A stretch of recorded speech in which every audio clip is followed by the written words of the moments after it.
Hello, thank you for joining us this afternoon. We want to welcome you to Digging into the Benefits of Urban Agriculture, How Can and Do Food Policy Council Support Urban Ag? This webinar is being hosted by the Johns Hopkins Center for a Livable Future. My name is Karen Banks and I'm a Senior Program Officer at the Center. I would like to first introduce our presenters and then talk about what we will cover today. We have three speakers this afternoon. Rachel Santo.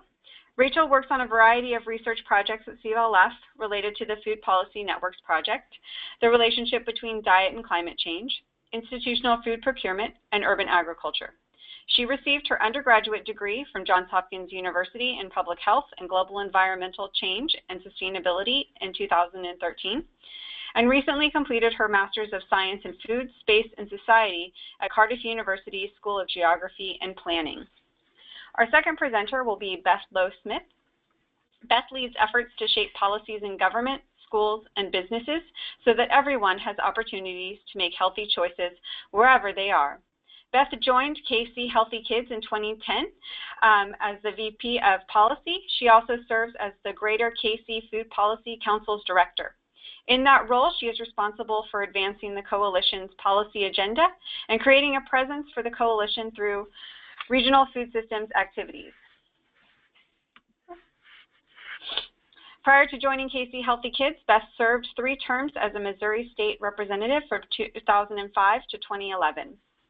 Our last speaker will be Shanice Alexander. Shanice is the director of the Oakland Food Policy Council, where she brings her passions for social justice and addressing the systematic impacts of poverty, homelessness, and incarceration on people of color to bear in Oakland, California. Originally from Detroit, Michigan, Shanice relocated to Oakland after residing in Chicago, Illinois, where she obtained her Master's of Social Work degree from the University of Illinois at Chicago. For today's webinar, I will start by providing an overview of the CLF and the Food Policy Networks project. Then I will turn it over to our speakers to discuss their experiences with urban agriculture. At the end of their talk, we will open it up for questions from you. You are welcome to write questions in the question box or the chat box on your control panel at any time during the webinar. We will send out the slides and a recording of the webinar to everyone that registered for the event. All attendees are muted and will remain in listen-only mode throughout the webinar. To begin, the Center for a Livable Future is an interdisciplinary center located at the Bloomberg School of Public Health. Our work focuses on the intersection of diet, environment, food production, and public health. Our education program includes a food systems certificate, food systems coursework, curriculum development, and support of doctoral fellowships. We conduct research, support other faculty members' research, and collaborate with other research institutions, and we have 4 program areas. The Food Policy Networks project is one of our projects. The goal of the Food Policy Networks project is to build capacity of food system stakeholders to reform local, state, regional, and tribal food systems through effective public policy. We do that through training, sharing best practices, networking with other food policy groups and leaders, and developing and providing food policy resource materials. If you are not familiar with the Food Policy Networks project, I encourage you to check out our website, www.foodpolicynetworks.org, and to sign up for our listserv to hear about future webinars hosted by FPN. And with that, I'll turn it over to Rachel. Hi, everyone. So firstly, urban agriculture is often touted as means to ensure food security, provide jobs to our local economies, repurpose vacant land, and reduce greenhouse gas emissions. And in some cases, the enthusiasm is ahead of the evidence. So to assist food policy councils and other groups that seek to promote urban agriculture to policymakers and the public, Ann Palmer, Brent Kim, and I at the CLF reviewed some of the sociocultural, environmental, economic, health, and food security outcomes of urban agriculture that have been documented in over 150 publications from a variety of academic disciplines. So the presentation I'm going to give you now is just going to provide a brief overview of our findings. And we include a link to the full report online in the webinar box on the side and also at the end of this slideshow for you to explore more on your own.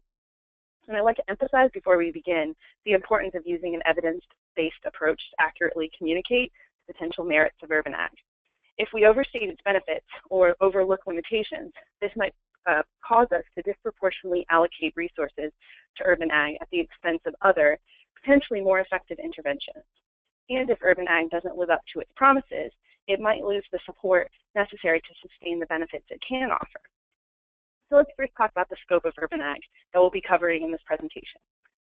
Gardening takes place in backyards, rooftops, community plots, and the fruits of labor are typically shared collectively or donated to a food bank or a soup kitchen. The majority of published literature on urban ag actually does come from research on community gardens, and this reflects the fact that gardens remain the dominant form of urban ag, involving far more people and growing far more food in volume and in value than urban farms. Farming is typically distinguished from gardening by the farmer's intent to sell what they produce. Urban farms might produce some combination of crops and livestock. Beyond plants and animals, fungiculture is the cultivation of mushrooms for food, medicine, and other uses. And urban farming can also take place indoors. Examples include hydroponics, which use water instead of soil as the growing medium, aquaponics, which combine aquaculture, or the farming of aquatic fish and plants, with hydroponics, as well as vertical farming, which has been gaining a lot of attention as a high-tech alternative. This approach often involves using hydroponic systems in vertical glass structures. And to keep this presentation brief, I'm not going to get into the specific benefits and limitations of vertical farming. But if someone would like to know more, please ask during the Q&A and we can dive deeper. And if our interest is in feeding cities, we must also acknowledge peri-urban farms. And those are farms along the perimeter of cities, on the transition between urban and rural. Peri-urban lands typically offer the benefits of more affordable land, greater economies of scale, and potentially less contaminated and more fertile soil. So it's critical that we don't get so enamored with the idea of growing food in cities that we neglect the importance of peri-urban farms. And finally, urban foraging is the collection of plants and fungi not deliberately cultivated for human use, such as harvesting wild blueberries, mushrooms, or edible weeds. This falls outside the scope of what we consider agriculture, and so we don't include it in the scope of our lit review. But it's worth mentioning that it's still an important component of urban food systems. So next, some of the main evidence on urban agriculture suggests its most significant benefits center around its ability to increase social capital, community well-being, and civic engagement with the food system. And it does this through strengthening social cohesion. Community gardens, for instance, provide opportunities for people from diverse races, ethnicities, cultures, religions, socioeconomic classes, genders, ages, and educational backgrounds to work together with a common purpose. Community gardens function as gathering places for community members to interact, especially important areas where open green spaces are rare. And food production and consumption processes are attached to a number of important cultural values, which urban gardens may help cultivate. For instance, they often help refugees and immigrants maintain and appreciate their cultural heritages by providing space to grow traditional foods in a manner that they might want to grow them, and in a social environment that fosters food sharing and collaborative land stewardship. And finally, urban green spaces, including gardens, have been associated with reduced crime rates in socially disadvantaged neighborhoods and the consequent strengthening of residents' pride of place. Urban agriculture sites also provide opportunities for education, youth development, and skilled and workforce training opportunities for youth, immigrants, disabled people, and those who were formerly incarcerated. Reconnecting urban consumers to food production can also foster agricultural literacy and a different connection to food, which might, for instance, increase respect and willingness to support rural and peri-urban farmers and farm workers, or prompt more seasonal eating patterns. And finally, the social and political skills gained through gardening, such as community organizing, fundraising, and consensus decision-making, might empower residents to begin tackling other issues in their communities and beyond.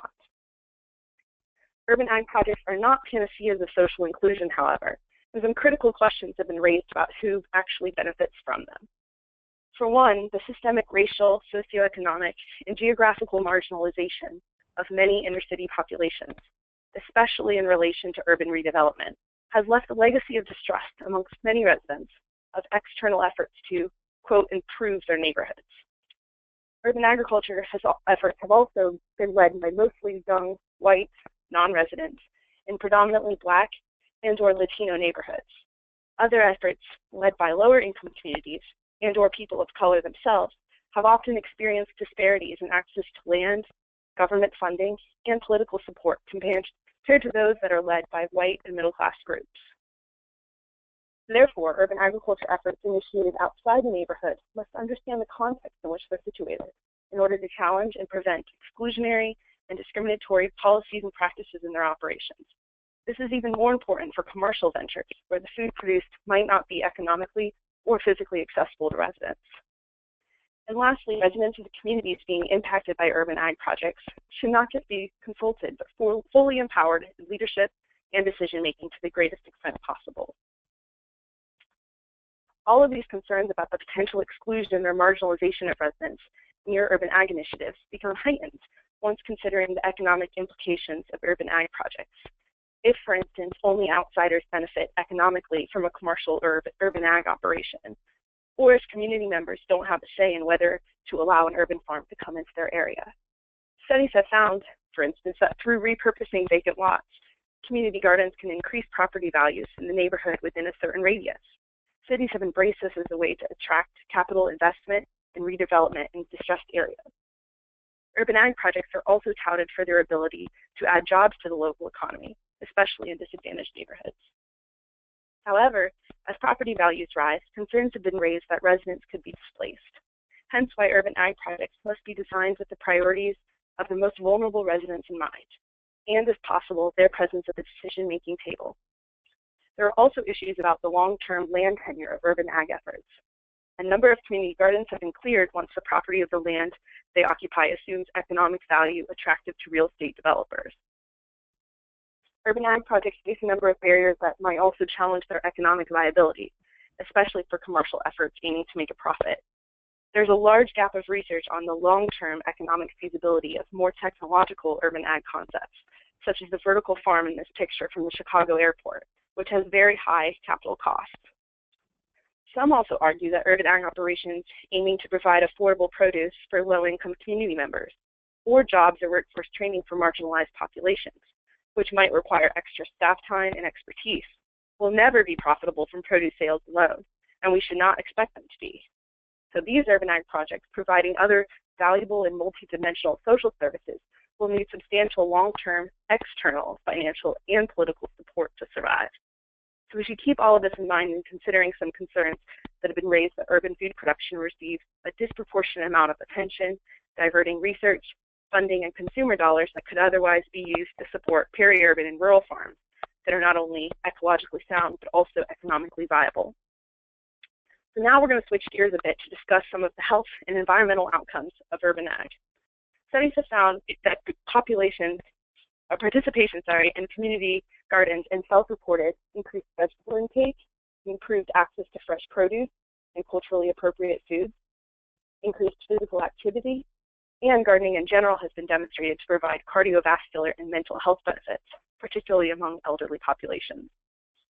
And while all these benefits are of paramount importance, we must also take precautions to protect against potential risks associated with being exposed to urban soil contaminants, particularly important when farming or gardening outdoors. This slide shows some of the potential contaminants in urban soils.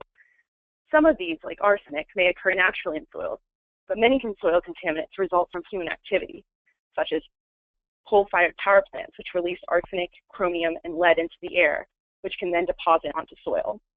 Or heavily trafficked roads and gas stations can be a source of lead, petrochemicals, and other hazards. And even though leaded gasoline phased out during the 1980s and 90s, lead still persists in the environment. These contaminants can then enter soil by settling through the air the dust settling from the air onto the soil, rainwater runoff, or human activities such as dumping. So how can people be exposed to contaminants?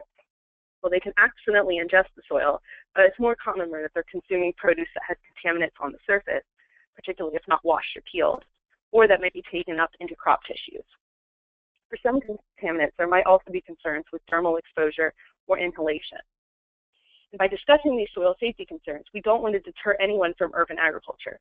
All food carries some risk, but it's important to be knowledgeable about soil safety to minimize exposure to anything that might be there.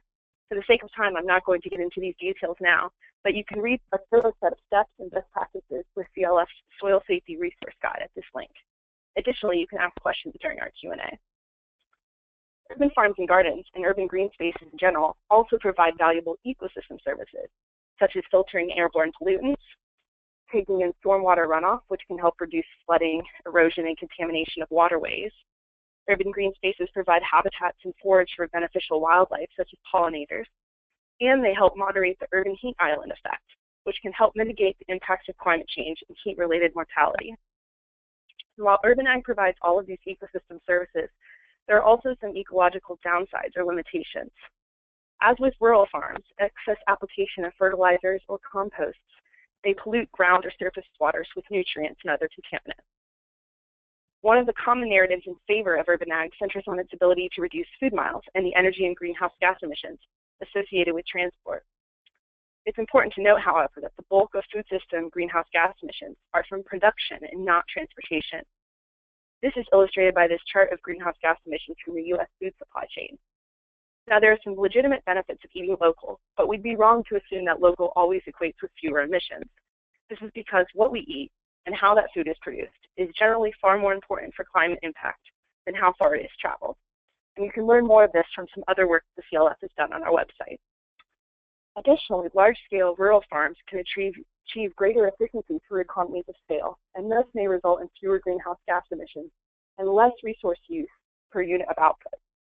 Some experts have even argued that if urban ag becomes ubiquitous in cities, it may reduce population density, requiring urban residents to drive farther to the destinations, and thereby increases vehicular greenhouse gas emissions. Now, CLF's own aquaponics operation in Baltimore revealed some of the limitations regarding energy use, because while the system produced food without antibiotics, synthetic fertilizers, or synthetic pesticides, or chemical fertilizers, the energy used to keep the operation warm throughout the winter was extremely high, so much so that the cost of inputs required to produce tilapia was actually higher than the market value of the fish. And now, looking beyond individual health considerations, we might look into whether and how urban ag can support food security. Experts contend that increased produce consumption that I just mentioned before does not represent a significant effect on overall household or community food security or dietary quality. However, participants in community gardens do report saving money on food, between $200 to $700 per year per household, by growing some of it themselves. This allows them to spend money on other essential purchases. And so now that we've talked about food security implications on an individual or household scale, what about the potential to feed the growing global and increasingly urbanized population? Well, a number of studies have attempted to quantify the potential of urban ag to feed residents of specific cities. The results look somewhat promising for small and mid-sized cities. For example, one study found that Cleveland could actually meet 46 to 100% of its fresh produce needs, 94% of its poultry and shell eggs, and 100% of its honey. Large and densely populated cities, such as New York City, can only produce a small amount of their produce needs, however. But it is worth including the growing potential of regions surrounding the city. Peri-urban agriculture can produce substantial amounts of food on a relatively small amount of land, and still has many of the potential benefits of urban ag, such as reconnecting urban consumers to food production. So if all the peri-urban agricultural land in the metropolitan region surrounding New York City were dedicated to food production, it could support between 58 to 89% of the region's fruit and vegetable needs. This includes warm weather foods. But that's the most extreme example of urban food demand in the US. In some places, this isn't even a potential. In Australia, some metropolitan regions already provide over 90% of certain fruit and vegetable needs from peri-urban ag. And when you look at urban ag from a national scale, one macro-level study attempted to quantify the potential of urban food production. It found that actually less than 10% of urban land in the US would be required to produce the recommended consumption of fruit and vegetables by urban dwellers. There were many assumptions that had to be made to reach this analysis, since it was done on a global level, but it offers a different way of looking at the situation. Okay, so that was a lot of information I just shared with you. How do we summarize these into things that SPCs can use to promote the benefits of urban agriculture to policymakers and the public without overselling its limitations? Well, remember that the most significant benefits of urban ag center around its ability to increase social capital, community well-being, and civic engagement with the food system. And that these efforts require some sensitivity to the historical and current racial, socioeconomic, geographical, and cultural dynamics in highly diverse urban areas. Urban ag also offers a number of ecosystem services to urban areas, some of which can provide downstream health benefits to urban residents. Urban ag can also support participants' physical and psychosocial health, so special cautions should be made to minimize health risks associated with contaminated soils. Urban ag also supplements household, community, and municipal food security, and may offer resilience to temporary future food shortages. And while it's associated with increased property values, residents should be given decision-making voices around urban agriculture and economic development issues pertaining to their neighborhoods. Urban ag's large-scale job creation potential has actually not been demonstrated, but it does provide opportunities for skills development, workforce training, and supplemental income generation. And lastly, many of the demonstrated benefits that we've discussed will only be achieved with adequate local, state, and federal government's long-term commitment of support. And now with all of this, I'll now pass it off to Beth to discuss how the Kansas City Food Policy Coalition has translated some of this evidence presented here from the academic literature into practical policy outcomes in their creation of urban ag zones and tax incentives. If you have any questions regarding my presentation, please ask by submitting a question in the box at the end, or you can send me an email as well. Thank you. Hi everyone, I'm Beth Lowe-Smith, and I'm happy to join you today and share a little with you about how I and others have worked together to establish urban agriculture zones in Missouri. Let's start with a little bit of background information on the Greater Kansas City Food Policy Coalition and the community that we serve. We were established in 2008, and the coalition is a diverse group of stakeholders committed to advocating for a strong regional food system. We promote policies that positively impact the nutritional, economic, social, and environmental health of Greater Kansas City. We're housed in a nonprofit agency, KC Healthy Kids, and we're not part of a government body. Greater Kansas City, our service area, includes 9 counties, and it straddles 2 states. Kansas City, Missouri, and Kansas City, Kansas are divided by a road that is also the state line. And like many people in Kansas City, I live in one state and I work in the other. I shop and I eat in both. We're one community, and many of the same food system challenges are present on both sides of State Line Road. For example, too many metro residents experience poor access to healthy food, and urban growers frequently have difficulty navigating policies and financing designed with traditional farming in mind. Given all of this, it shouldn't come as any surprise that urban ag policies often receive our attention. In 2011, we were excited when a Kansas City, Missouri elected official, State Representative Jason Holzman, was appointed chairman of a joint committee on urban agriculture for the state legislature. This provided us with the opportunity to work with Representative Holzman to educate his committee members, and it initiated a 4-year process that ultimately led to urban agriculture zones. I led the coalition's efforts to gather testimony and evidence of challenges and opportunities facing urban growers and consumers, and more during that effort. The Joint Committee held 6 hearings across the state of Missouri and took testimony from 47 organizations in the summer and fall of 2011. The hearings were announced and promoted through legislative channels as required by Sunshine Law. And in addition to that, the Greater Kansas City Food Policy Coalition promoted the hearings through its membership and networks and asked partner organizations to do likewise. That included emails, newsletter articles, and social media posts.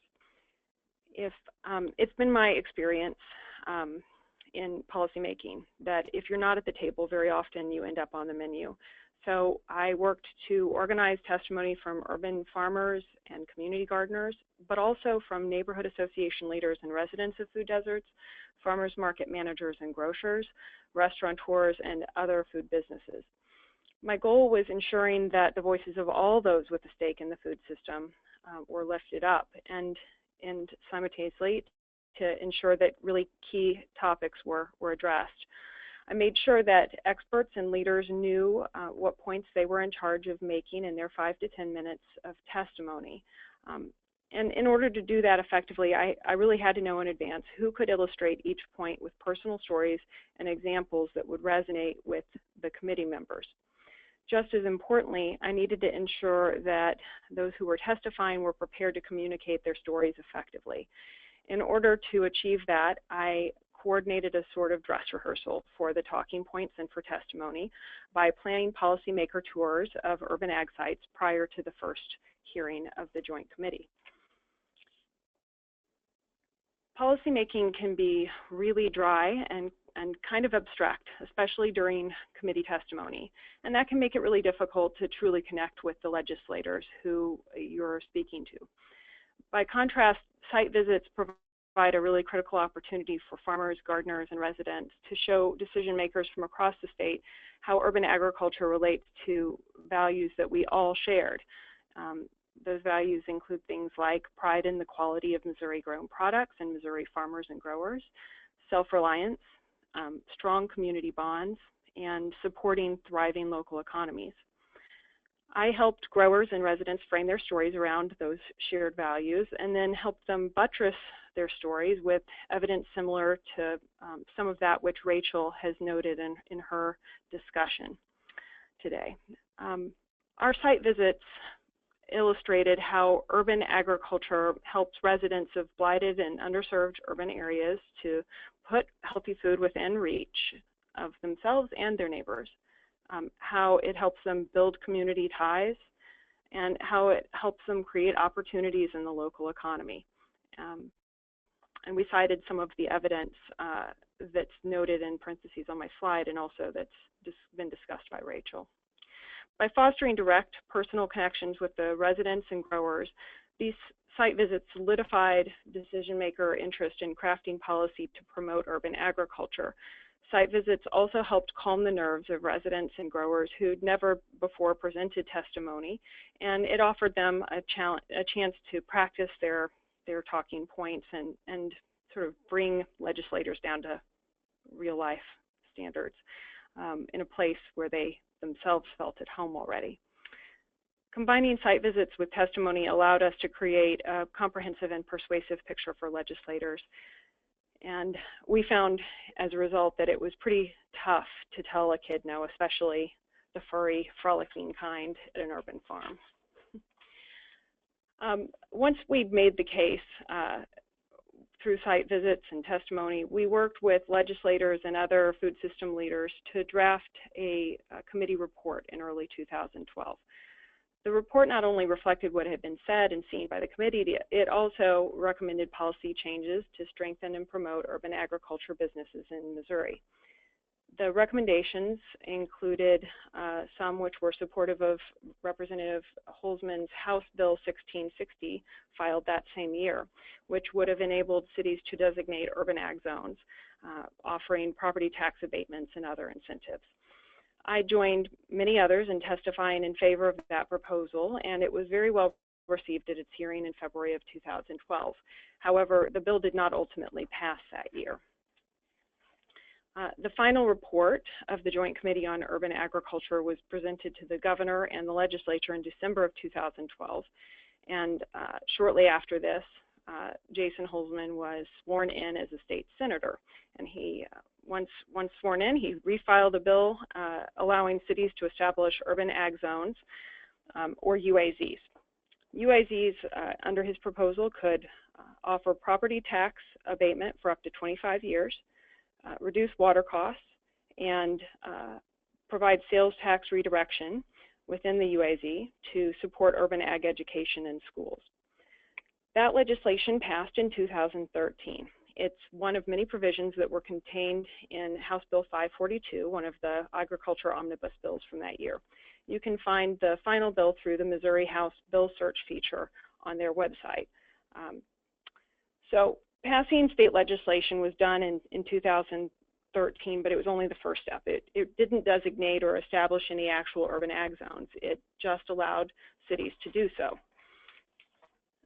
Senator Holzman really wanted his hometown to be the first to implement UAZs, and soon after the state legislation passed and went into effect later in 2013, the mayor's office asked me to help the city identify who should join me in serving on an advisory commission to guide implementation of UAZs in the city. The Commission had representatives from key organizations and stakeholders, including Catherine Kelly from Cultivate Kansas City, an urban ag organization, Ben Sharda, the head of Kansas City Community Gardens, James Brox, an urban farmer and retired economist, Bernardo Ramirez, the Kansas City Economic Development Corporation head, and City Councilman Scott Wagner, as well as Kamiko Gilmore from the City Manager's Office and other staff from various city departments, including Planning and Development, Water Services, General Services, and others. The Advisory Commission began its work in early 2014, and we started by identifying what our goals were for UAZs in the city. What we arrived at were that we wanted to make sure that UAZs improved access to healthy foods within food deserts, that they supported blight remediation and job creation, that they promoted sustainable land use, and that they supported community outreach to promote healthier lifestyles and safe and organic gardening practices. With these goals in mind, we designated subcommittees to address key questions about how UAZs should operate in Kansas City, including questions such as how will we define eligible areas, what types and scale of food or non-food production will be eligible in a UAZ, what incentives will be available to a UAZ business, and what qualifying criteria would right-size the incentives for those types of businesses. Finally, what will be the approval and oversight process for UAZs? The subcommittees grappled with a number of challenges. We wanted to target UAZs where they would have the biggest impact without making the definition so narrow as to be unworkable. Selecting location criteria required identifying regularly updated data measures which addressed healthy food access, blight, and job creation. After examining various data sets and comparing map overlays, we settled on a definition of underutilized areas that included either minimum poverty rates or poor healthy food retail access as reported by the American Community Survey.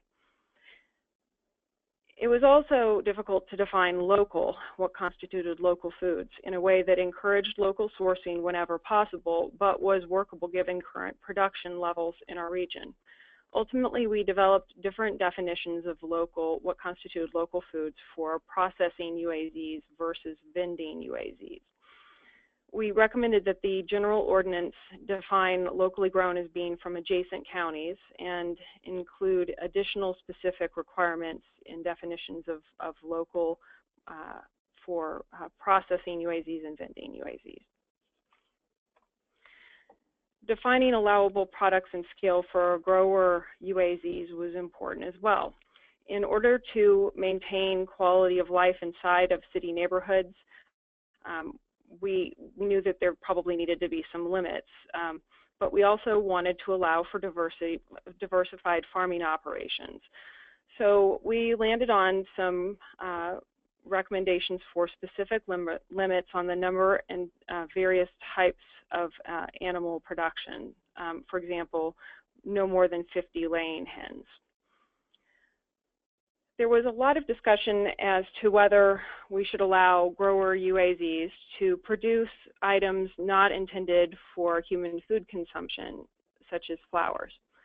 We prohibited grower UAZs from growing fish and livestock for purposes other than human consumption, but otherwise allowed it with the caveat that such activities would be subject to increased scrutiny and might receive a shorter term of property tax abatement if approved.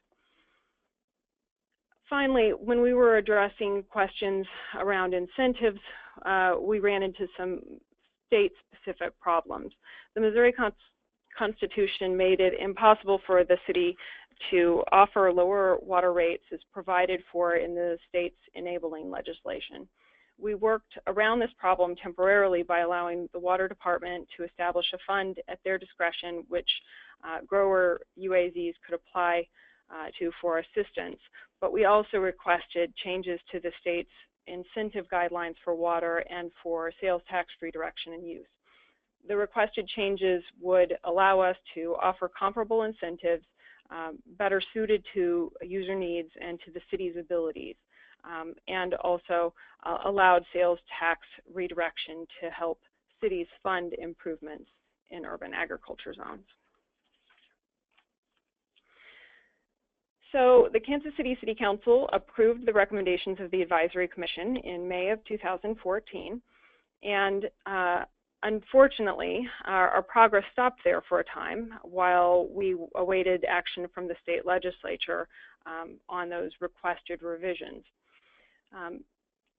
The state finally approved the requested changes in 2015, and earlier this year, the city's urban ag zones application and oversight process was updated to reflect those changes. Efforts are now underway to proceed with designating the first couple of projects. One is likely to be a grower UAZ and the other a processing UAZ. We are looking forward to that, but it's a little bit too early to measure impact. So let's take a look at, step back and take a look for a second at the process overall. It took us about 2 years to pass state legislation enabling cities to establish UAZs. That's pretty fast by state standards. Kansas City then began working to approve ordinances, but as the first city to do so, they discovered that there were some problems with the state's underlying law, and securing the necessary state policy changes slowed progress a bit. So that part of the process took another couple of years. We are eagerly anticipating more results, but we don't have to wait to take some lessons.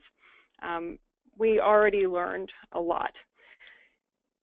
For example, engaging diverse stakeholders as experts and educators throughout the process is critical, and it's incredibly important to build their advocacy skills and provide opportunities for practicing them, such as site visits. Conducting site visits was extremely beneficial. Place-based storytelling at urban farms, markets, community gardens, and in neighborhood centers and food deserts is a really powerful way of communicating the importance of urban agriculture and making deep connections between residents and legislators. Identifying elected officials who will act as champions is another important step in effective coalition advocacy for urban agriculture. We were lucky to have good partners at both the state and local level. Finally, I would encourage everyone to make sure that your incentives that you're developing really fit the needs of your target audience and also mesh with the means of your city or state.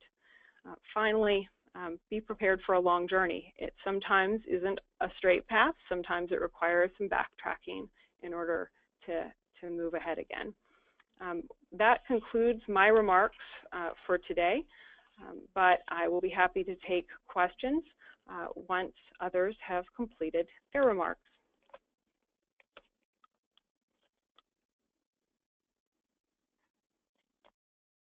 Thanks, Beth. Shanice, do you want to talk about Oakland Food Policy Council and the work you guys have been doing with urban agriculture? Yes, thank you very much. And thank you, Beth, for that information. Trying to sell policy is really a thing, right? It's not that exciting, but such good information and so powerful. So I really appreciate the information that you shared. Hi, everyone. My name is Shanice Alexander. I am the director of the Oakland Food Policy Council. Our focus is to create an equitable and sustainable food system in Oakland. One of the main avenues of how we do this is through a racial and socioeconomic equity lens.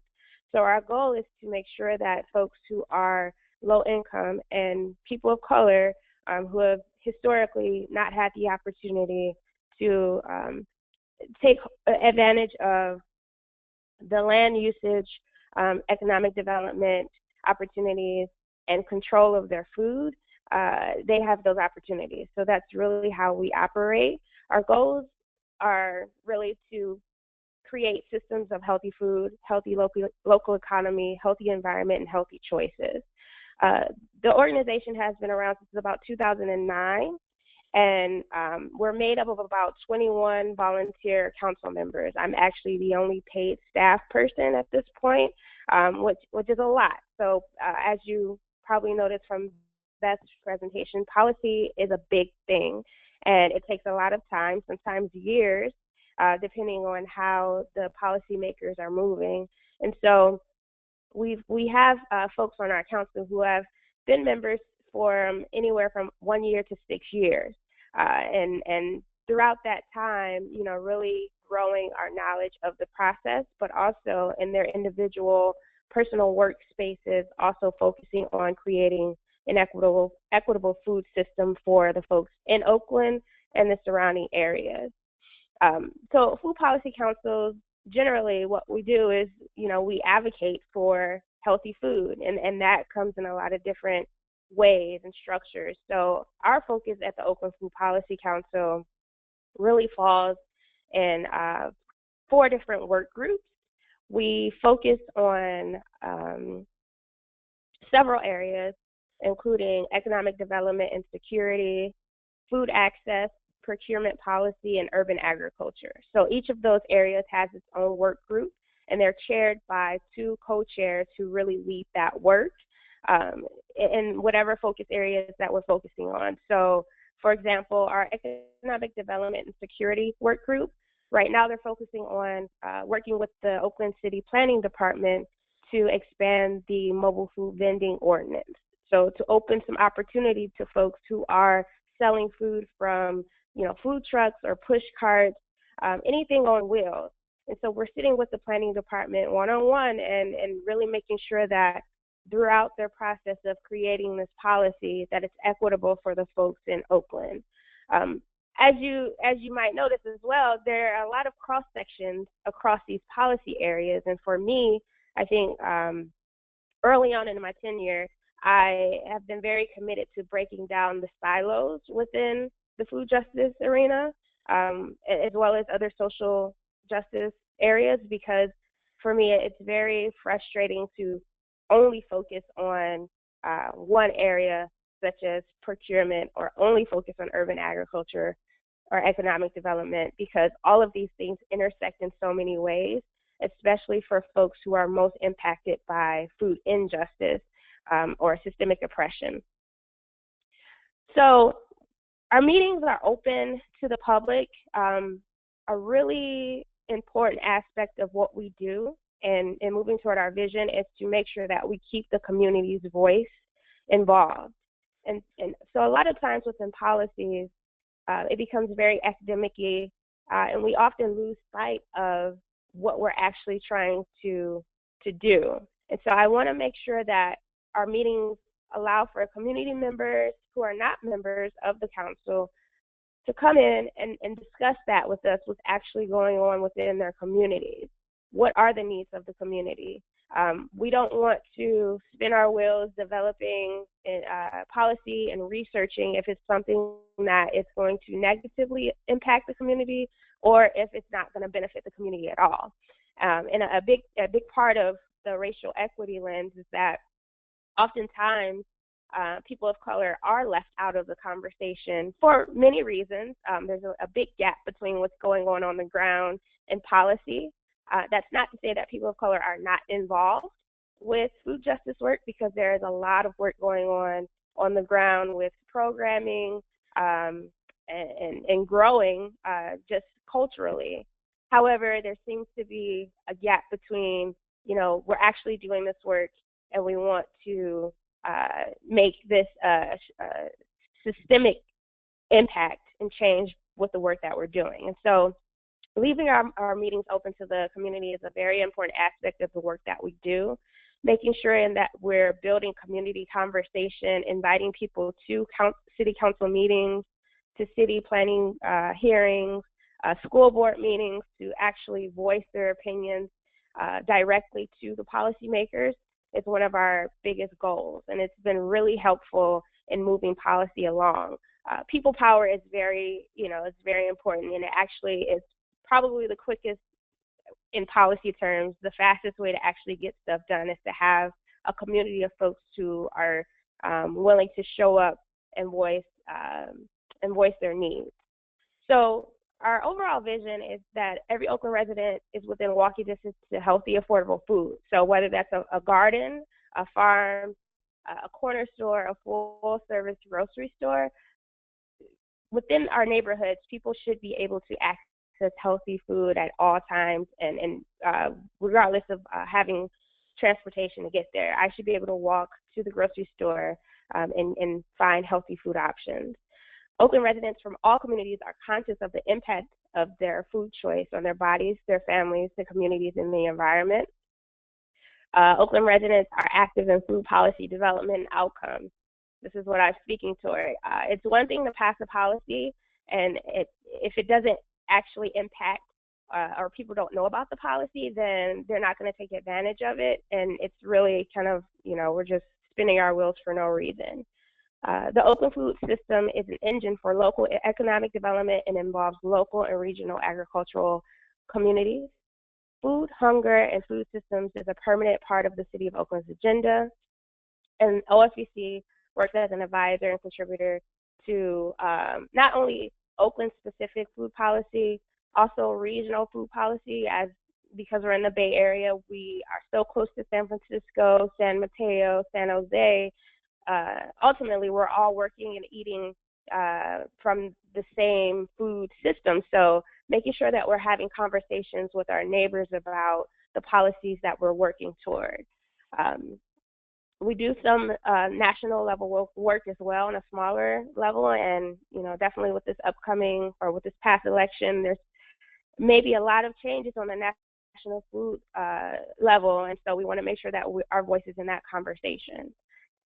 So within our work group system, we have an urban agricultural work group. And so the urban ag work group really is made up of folks who are on the ground, growing, doing the work. Some folks are teaching, practices of the science behind growing.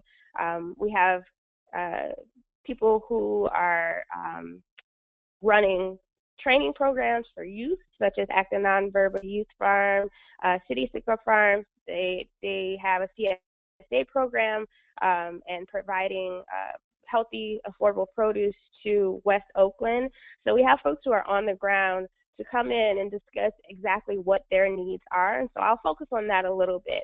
I think one of the most important things in moving policy along is to make sure that we understand the capacity of farms and growing and gardening. It's very hard work. I'm not a farmer. I will be honest about that. I'm not a farmer. However, before moving to Oakland, I did work on an urban farm on the south side of Chicago, which had a workforce development program. And so during 4 years or so, I was able to really understand what it means to run a farm and how difficult it is to be sustainable. On top of that, trying to run a workforce development program as well. So we really need folks who are doing the work to be involved in the conversation, to let us know when we're coming to them and saying, hey, we want to source locally to provide food to schools or food to hospitals. Can you do that? And then when they're saying to us, actually, we can only do this because it takes so much to grow, then being very aware of that and making sure that we're not draining the resources that we have, and being honest about the conversation about sustainability. So our Urban Ag Work Group, their goal is to ensure the right to grow food. The Oakland Food Policy Council worked on AB 551, which is the right to grow in California. Oakland has not moved forward on creating infrastructure to make sure that this moves forward. However, we're still working, we're moving forward with working with the City of Oakland to really define specific zoning, specific land usage, language and opportunities for folks as we move forward. If you don't know, land usage and water access is a very hot topic in the Bay Area. One, because we've been in a drought for about 5 years or so, and two, because housing, we're in a housing crisis. So the conversation about how we're going to use the land that we have, whether it's vacant or not, we have a lot of conversation going on about housing right now. And so when I'm going into the conversation, knowing that that's priority, I also want to nudge them to think about food. One, because if I'm having an issue with housing stability, then more than likely I'm having an issue with another, with something else, whether it's food instability because I live in a food desert, or access to transportation, access to education, and on and on. So really being open to the conversation about breaking down this idea that growing in an urban space is only about growing. And Rachel, you talked a little bit about this. Growing can be about growing. It can be about creating jobs. It can be about food access. And so I've been working with our Urban Ag Work Group to move forward on really creating policy that addresses multiple areas of social justice while moving our mission to allow folks to grow their own food, sell their food, and have access to healthy food in their communities. Some of the other work groups I've talked about a little bit, economic development and security, like I said, creating jobs, supporting entrepreneurs and businesses that are using good food business practices, growing locally, sustainably. That's really our focus there. The procurement policy work group, they focus a lot on purchasing food within institutions. So like I said, the Oakland Unified School District, the Alameda County Health System, really working with them to help them move toward sourcing locally, which means not necessarily within Oakland, but the areas surrounding Oakland as well, as close as we can get, sourcing locally and providing better food options for the people who use those systems. Our food access work group focuses on food access as a whole, and that's a really big one for me. So because food access really crosses all of these work groups, and so there's a lot of work going on around food recovery. There's a lot of food waste, whether it's from institutions or from farms or people who are growing. There's a lot of good food that's going to waste. So the Oakland Food Policy Council is starting to focus a lot more on creating policy within the city of Oakland to hold businesses and institutions accountable for the food that's going to waste and actually getting that food to people who are in need of it. So it's one of the issues that the Food Access Work Group has been working on. Over the years, the Food Policy Council has created a lot of support documents for community members. So most recently, there was a document called Cultivating Resistance, and it's an urban agriculture toolkit to support Oakland's independent food system. And so it's a document that's available on our website. You can download it for free. It's about 57 pages of amazing information and step-by-step guidelines to residents on what it means if you're interested in growing food, whether it's for yourself or whether it's for an organization or a business. I would definitely, if you can, take a look at it. It's a very impressive document, and it's been really helpful amongst many of the other documents that we've put out to help people walk through the process of policy and working through the hoops and guidelines that we have, which are very, very confusing and overwhelming at times. So that's one of the tools that we've provided to the community so that they can take an active role in being able to control where their food comes from. As I close out, I do want to thank you all for inviting me to speak today. There's just so much great information out there. If you're ever in the Bay Area or if you're interested in anything that we're doing, like I said, our meetings are open to the public. They happen every third Thursday of the month in downtown Oakland.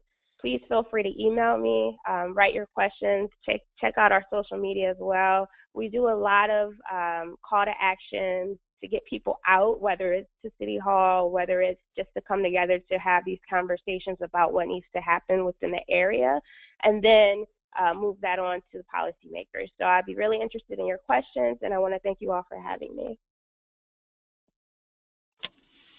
Thank you, Shanice, and a big thank you to Beth, Shanice, and Rachel for all three of you presenting this afternoon. There's a lot of information that you've shared within your work and what you're doing related to urban agriculture. We've gotten a few questions through the question box, and so I wanted to allow some time to ask those questions for you all. One of them surrounds funding. It's a lot of great programmatic work and pretty extensive, but where is the funding coming from for some of your urban agriculture projects? So in Missouri, Beth, where does the funding come from for the tax incentives or tax credits for urban agriculture projects? And likewise, Shanice, do you know of how some of the projects are being funded in Oakland, or the funding that's going through the state legislation? This is Beth. The Missouri statute that allowed cities to establish urban ag zones provided for a couple of different things. One was the freeze on property taxes for up to 25 years. So that's a decrease in revenue rather than a cash benefit or incentive. So that's one component, and that would be borne by the city or county government that collects the property taxes, that benefit. The other thing that the enabling legislation allowed for was sales tax diversion. So any sales tax that was collected within the UAZ could be diverted into a fund managed by the state treasurer, and then reapportioned for urban ag education in elementary schools. That sales tax would have been the state sales tax. Because UAZs are, at least as we have defined them and hope they will operate in Kansas City, Missouri, they're unlikely to be very large physical spaces. They're going to be pretty small targeted areas, and so the sales tax that is collected in that way would not be likely to create a sizable gap in the state budget. It's a pretty small amount, although it could be meaningful for urban ag education in schools or for other purposes. Yeah, on Oakland's end, most of the growing in the farms, gardens, or community gardens that we have are mostly nonprofit organizations in themselves. So they operate just as that, trying to obtain funding through grants, foundations, and individual donors. However, there are, there's a lot of conversation and a lot of work around creating social enterprises or a social enterprise model to be able to, obtain some income from the produce sales that will be reinvested back into the organization. So at this time, I don't think that there's much funding coming from the state. Specifically working on tax incentives through AB 551 for growing.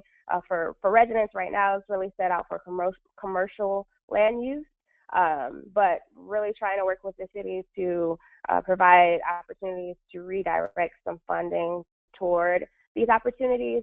Again, selling it as something more or something bigger than urban ag, tying it to creating safe communities, housing, youth activities. I think that's really a selling point for the city government and the state government when it comes to supporting these opportunities. So right now, a lot of nonprofits operating as nonprofits and finding funding through grants and foundations.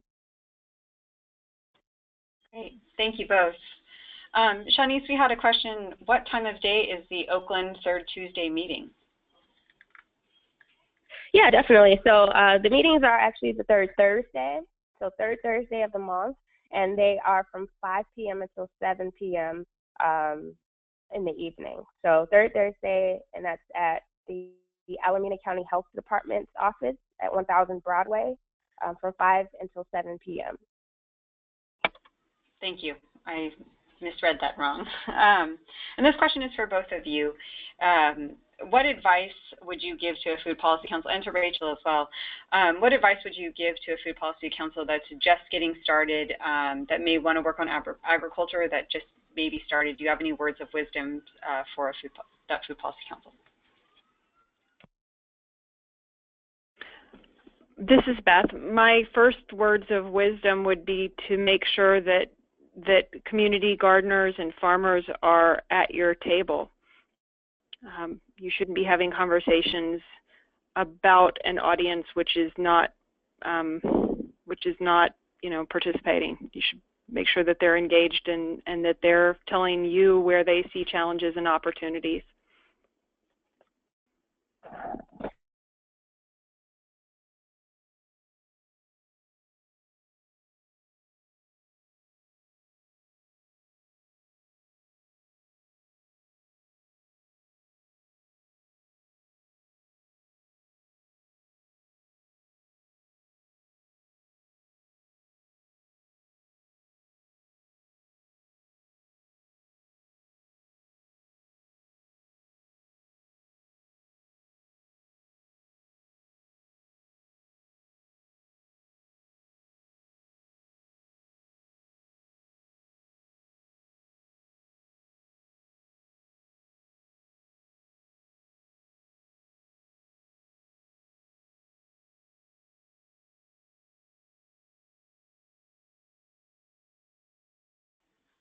All I could say I would add is that I've noticed in the legislation that I've looked through and the conversations that I've looked through as food policy councils around the country, there's a lot of emphasis on economic development opportunities, and I know that's part of the political zeitgeist of the time. But in terms of actual outcomes, I'm a little bit skeptical that it can provide a significant number of livable wage jobs, as we talked about a bit in our presentation. So I would just be wary of using that as a selling point really strongly, because if it doesn't end up providing a ton of jobs, you might lose some support there. So just be careful with how you frame that issue as a whole. Thank you. Beth, question for you about kind of the process with the legislation in Missouri. It took you guys 5 years to kind of get it passed and on the ground and up and running. Can you talk about how you kept people engaged and wanting to be a part of that process throughout the duration of passing the legislation?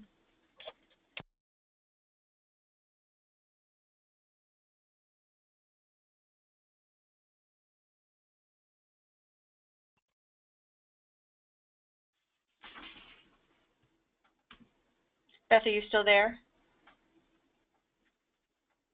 I'm so sorry, I had you on mute. So the work of the Greater Kansas City Food Policy Coalition extends well beyond urban agriculture zones, and throughout this process we continue to work on a lot of other efforts, and we have regular meetings. We have luncheons twice a year that are sort of participatory and working group, and then we have quarterly working group meetings for several efforts, one around local sourcing, one around food desert access, and a couple of others. So we provide a lot of consistent opportunities for partners and food system stakeholders to participate in the coalition's work and stay up to date. And we make a real effort to provide advocacy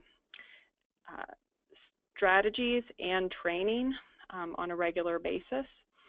So, and then keep people in the game by telling their own stories. So we do site visits, several site visits and policymaker tours every year.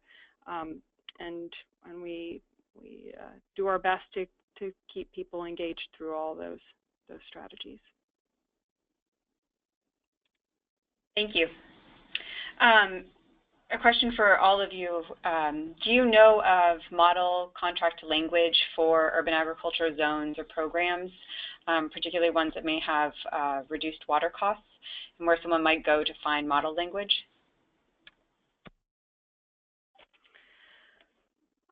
We have a couple of programs around water access in the Kansas City area. One is the H2O to Grow program in Wyandotte County, Kansas.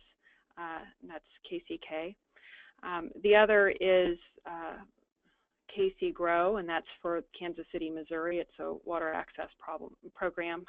The programs operate a little bit differently, but in each case they support community groups, community gardens, and nonprofit gardeners and farmers in establishing affordable access to water. Those programs are distinct from the UAZ program in Kansas City, Missouri.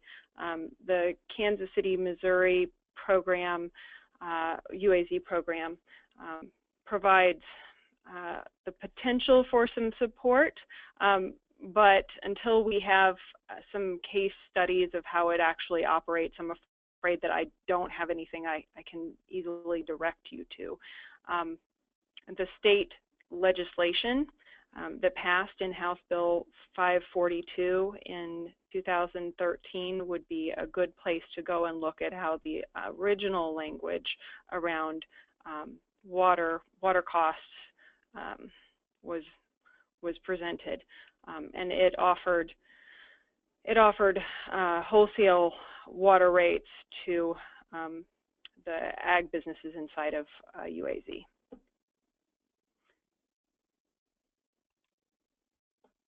Thank you.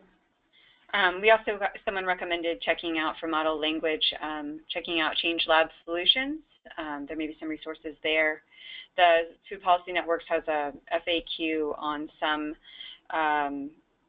models for urban agriculture policy as well that we can share after this webinar.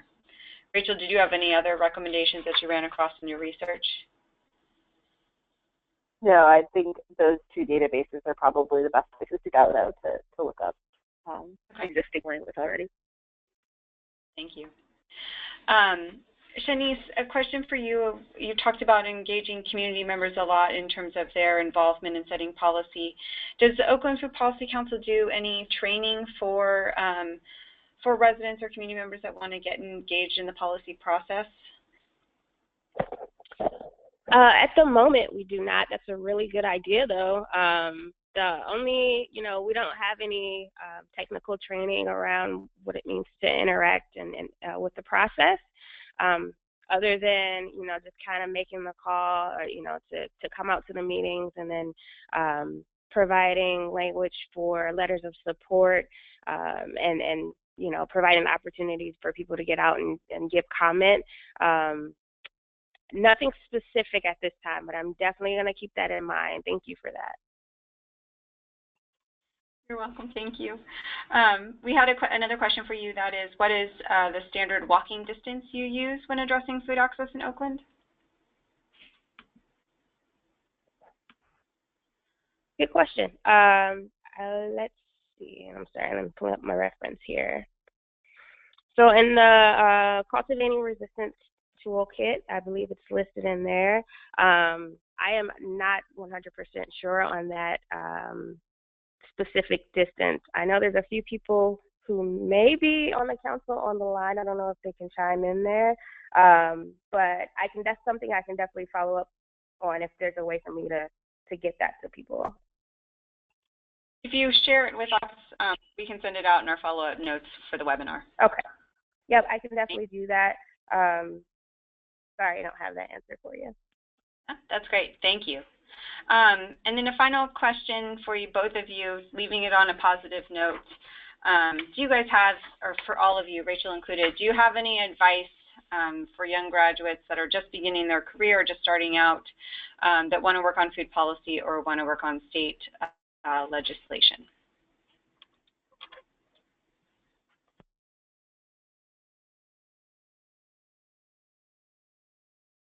I'll jump in. Go ahead. Yeah, I would say just get out there and talk to people as much as you can. Don't be afraid to hold your elected representatives accountable for their work. There are generally opportunities for folks to go and have conversations with city council members, assembly members, folks, folks in the legislative system that you should be taking advantage of that. We all should. So I say if there are any opportunities to reach out to have conversations with folks who are creating laws, who are on the ground doing the work, talk to people. There's a lot that can come from that. It's definitely a big process. So I'm still, it's a learning process. So I'm still learning a lot about it myself. But that's my biggest thing, is to have conversation with folks at multiple levels of the system of change, whether it's on the ground to the mayor of wherever you're living. I think that's super important. Great points, Shanice. I would just add that anyone who's really wanting to dig into this work needs to try and keep focus on the important difference between having really strong facts versus having very strong and powerful messages. It's wonderful and important to have the facts on your side. It will help you craft good, effective policy, but it will not always help you advocate for good, effective policy. Messaging is about connecting to people's values and their beliefs, and it's often about connecting people to one another. So if you want to do effective work for food system change, you need to be someone who's good at connecting people, who's good at communicating, but also building relationships and maintaining them. And that goes for the residents and farmers and growers and restaurateurs that you work with, but it also goes for elected officials and other decision makers. I'd also add that there's a lot of youth that are now involved in food policy councils. I know there are a number of specific youth food policy councils in Toronto and Vancouver, and I think Pittsburgh is starting one now. But there's also many other food policy councils that are trying to incorporate active youth members, and that includes high schoolers, but also college students, and I would say recent graduates probably follow into that category as well. So that would be another way to get involved, is to reach out to your local food policy council and try to see how you can assist in it to learn more about what's going on in your area. Great. Thank you all so much, Rachel, Beth, and Shanice. It's been a pleasure having you with us this afternoon, and we really appreciate you taking the time to present. We also thank everyone that joined us this afternoon for the webinar. We will be sending a recording of the webinar and slides out to anyone that registered, so be looking for that hopefully by the end of the week. And thank you all so much, and this concludes our webinar.